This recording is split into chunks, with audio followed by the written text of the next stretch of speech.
Gawin ang spell na ito ngayong gabi.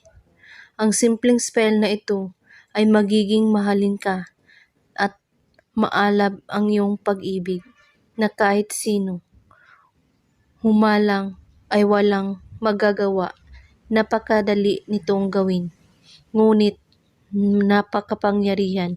Dapat kapag gagawin ito ay walang puot at galit ang iyong puso. Gawin mo ito ngayong gabi at kailangan buo ang inyong tiwala at walang ibang iniisip at pagdududa. Kunin mo ang inyong papel at panulat. Isulat mo kung gaano mo siya kamahal. At pagkatapos ay isulat mo ang kanyang pangalan at ang iyong pangalan. At sa likod ng papel, isulat mo ito, Uli Zor Pontundok. At pagkatapos, hawakan mo ito sa iyong kamay at banggitin mo ang pangalan niya at sabihin mo ito, Uli Zor Pontundok.